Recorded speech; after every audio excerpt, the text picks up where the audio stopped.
జై తెలంగాణ అందరికీ నమస్కారం. ఈరోజు ఈ వీడియో పెట్టడానికి ప్రధాన కారణం, కొంతమంది బ్రోకర్ నా కొడుకులు జర్నలిజం ముసుకేసుకొని కేసీఆర్ గారి ప్రభుత్వంలో చేసిన హంగామాను ప్రశ్నించడానికి ఇలా మేము వీడియో చేస్తాం. నిజంగా తీన్మార్ మల్లిగాడు అనేటోడు కనుక జర్నలిస్టే అయితే మేము అడుగుతా ఉన్నాము. ఈరోజు రాష్ట్రం అధోగతి పాలైపోయి రైతన్నలు పొలాల్లోనే ఆ పంటలలో పండిన ధాన్యంలో పడి తలలు బాదుకుంటూ ఏడుస్తూ ఉన్నారు, ఆత్మహత్యలు చేసుకుంటా ఉన్నారు. 2 నెలలుగా మా పంట కొనమని ఏడ్చినాం, కాళ్ళు మొక్కినాం, దండం పెట్టినాం, అధికారుల కాళ్ళు పట్టుకున్నటువంటి వీడియోలు కూడా మనం చూస్తూ ఉన్నాం. ఒకవైపు నీరందక రైతన్న ఎండిన పొలాలు చూపెట్టుకుంటూ ఏడుస్తూ ఉన్నాడు. పండిన పంటను అక్కడ రాసులుగా పోసుకొని 2 నెలలుగా ఎదురు చూసిన పంట కొనయ్యా అని చెప్పి కాళ్ళు మొక్కిన సందర్భాలు చూసినాం, ఆత్మహత్యలు చేసుకున్న సందర్భాలు చూసినాం.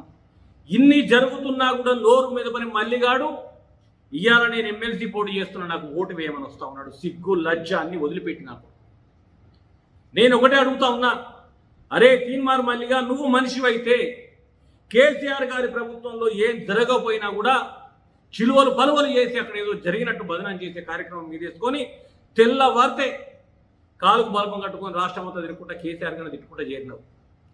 ఇవాళ నీ కళ్ళు దొబ్బినాయా? నీ ప్రశ్నించే గొంతులకు ఎవడు తాళం వేసిండు? ఎందుకు మూతపడ్డదు? సమాధానం చెప్పాలి. ఎవడు దానికి కారణం? నీ నోరుని ఎవడు మూయించిండు? నీ నోరుని ఏ అధికారం మోపిస్తుందో సమాధానం చెప్పాలి. నీ ప్రశ్నించే గొంతుగా ఎందుకు ఇలా మూగబోయింది? ఇలా ఇంకొక సమాధానం చెప్పాలి. కేసీఆర్ గారి ప్రభుత్వంలో నీ బ్రోకరిజాన్ని ముందు పెట్టుకొని బ్లాక్మెయిల్ దంతా చేసుకొని ఇష్ట రాజ్యం నీ రాజకీయం నడుపుకున్నావు. కేసీఆర్ గారు నిన్ను పట్టించుకోలేదు కాబట్టి. అంగిలాగు సిద్ధాంతం అని చెప్పేసి తిరిగిన కుక్క నువ్వు ఇవాళ కోట్ల రూపాయల కార్లు ఎట్లా కొన్నావు, కోట్ల రూపాయల బంగ్లాలు ఎట్లా కొన్నావు. ఇవాళ మొన్నటి ఉన్న ఎలక్షన్ల ప్రచారానికి కూడా XUV 700 ఇట్లా గవలీలకు పోయి మన బిస్కెట్ కొనుకొచ్చినట్టు కొనుక్కొస్తా ఉన్నావు. ఎక్కడి నీకు ఈ పైసలు? ఎవడు పెడితే నీకు వస్తా ఉన్నాయి డబ్బులు? నువ్వు ఏం బీకినావు అని చెప్పేసి నీకు ఇన్ని కోట్ల రూపాయలు వచ్చినా సమాధానం చెప్పాలి. క్యూన్యూస్ కూడా నీకు కాదని చెప్తా ఉన్నావు. మరి ఎక్కడి నీకు డబ్బులు? ఎన్ని బ్రోకరేషాలు, ఎన్ని దొంగదందలు చేస్తే ఇవన్నీ వచ్చినాయో సమాధానం చెప్పాలి.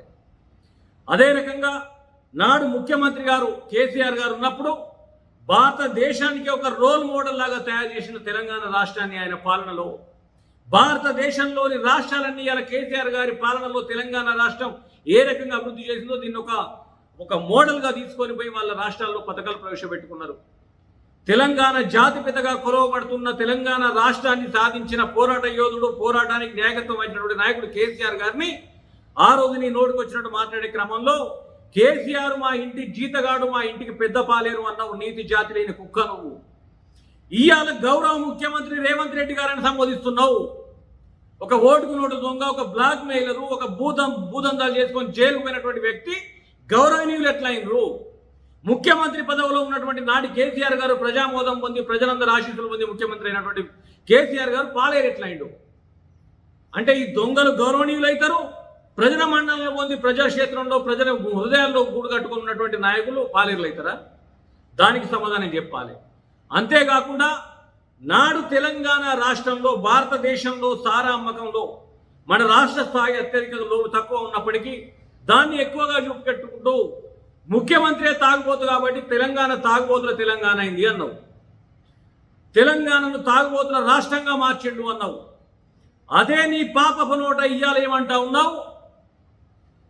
తెలంగాణలో మద్యం అమ్మకాలు రేవంత్ రెడ్డి ప్రభుత్వంలో జరిగితే తాగిన త్రాగుబోతులు రాజపోషకులట. అరే హౌలేని దిమాగ్ దొబ్బిందా భోషుడికి? అప్పుడేమైందిరా నీకు ఈ దిమాకు? కేసీఆర్ గారి పాలనలో అమ్ముతేనేమో అది తాగుబోతుల తెలంగాణ, కేసీఆర్ తాగుబోతు కాబట్టి వీళ్ళందరూ తాగింది అన్నావు. ఇవాళ రేవంత్ రెడ్డి ప్రభుత్వంలో కళ్ళు ఎక్కువ అమ్ముతేనేమో వాళ్ళు రాజపోషకులు అంటావు. నీతి జాతి లేని దరిద్రం ఉండకూడగా నీ వ్యక్తిగత స్వార్థం కోసం బ్రహ్మాండంగా నడుస్తున్న ప్రభుత్వాన్ని అబాసు పాలు చేసినావు. బ్రహ్మాండంగా ఏదైతే భారతదేశానికి రోల్ మోడల్ అయిన తెలంగాణను అబాసు పాలు చేసి ఓటుకు నోటు దొంగకు అధికారాన్ని కట్టబెట్టి రాష్ట్ర ప్రజల జీవితాలతో చెలగాటమాడుకుంటూ వాళ్ళ చావులతో చెలగాటమాడుతూ ఉన్నావు. వాళ్ళు చనిపోతూ ఉంటే కూడా ఇలా నీ రాష్ట్రానందం నుండి ఎమ్మెల్సీ పదవి కావాలని చెప్పేసి కుక్కలెక్క తిరిగి ఓ పదవి చేత పట్టుకొని ఇలా తిరుగుతూ ఉన్నావు. ఇలా రైతులకు రైతు బంధు పడకపోతే నువ్వు ఎందుకు నోరు తెరుస్తలేవు? రైతు బీమా ఇవ్వకపోతే ఎందుకు నోరు తెరుస్తలేవు? రైతు రుణమాఫీ చేయకపోతే ఎందుకు నోరు తెరుస్తలేవు? కళ్యాణ్ లక్ష్మి షాదీ ముబారక్ పేరిట ఏదైతే 1,00,000 రూపాయలు ఇచ్చిందో దాంతో పాటు బంగారం ఇస్తానన్నారు, తులం బంగారం పోయింది, కళ్యాణ లక్ష్యం పోయింది, ఎందుకు నోరు తెరుస్తలేవు? నీ నోరు ఎందుకు మూతపడ్డది? సమాధానం చెప్పాలి. ఇలా ఏదైతే ఒక ఉచిత బస్సుని పెట్టడానికి మేము వ్యతిరేకం కాదు. ఆ ఉచిత బస్సు పేరు మీద కేసీఆర్ గారు పాతాళానికి పోయిన ఆర్టీసీ సంస్థను పైకి తీసుకొచ్చేసి దాన్ని అగ్రభాగాన్ని నిలబెట్టి ఆ కార్మికులను ఆదుకునే క్రమంలో ఇవాళ అదే సంస్థను అట్టడుగు పంపి నాశనం చేసి ఒక ప్రభుత్వ రంగ సంస్థ నిర్వీర్యమైపోయే పరిస్థితి కొనసాగిస్తూ ఉన్నావు. ఈ ప్రభుత్వ రంగ సంస్థతో పాటు ఒకవైపు మెట్రో స్టేషన్లు కూడా నాశనం అవుతా ఉన్నాయి, మెట్రో ట్రైన్లు కూడా నాశనం అవుతా ఉన్నాయి. అదే రకంగా అన్నిటికన్నా ముఖ్యంగా ఆటో డ్రైవర్లు ఆత్మహత్య చేసుకుంటా ఉన్నారంటే కూడా నువ్వు ఒకరోజు నిర్వహిస్తలేవు. నువ్వు ఇస్తున్న ఉద్యోగాలు ఏమైనాయి? వీటన్నిటిపైన దద్దమ్మ సత్తిగా తీన్మార్ మల్లిగా ఎందుకు నోరు చేస్తున్నాడో సమాధానం చెప్పాలి వెధవా నువ్వు. వీటన్నింటికి సమాధానం చెప్పిన తర్వాతనే నువ్వు నీ ఎమ్మెల్సీ పదవికి ఏదైతే పోటీ చేస్తానో దానికి ఓట్లు అడగాలి.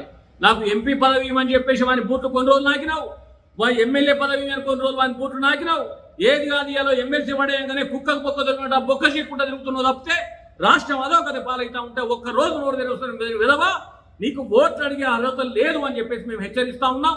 ప్రజలు కూడా విద్యావంతులు కూడా ఇలాంటి బోర్డు సోదరుని బ్లాక్ మెయిలర్ని ఎక్కడికక్కడ ప్రశ్నించి ఓడగొడితేనే ఈరోజు ఈ రాష్ట్ర ప్రజలు పడుతున్నటువంటి ఇబ్బందిలో కొంత ఉపశమనం జరుగుతుందనే విషయాన్ని కూడా గమనించాలని చెప్పేసి ప్రతి ఒక్కరిని పేరు పేరున కోరుతా ఉన్నాను.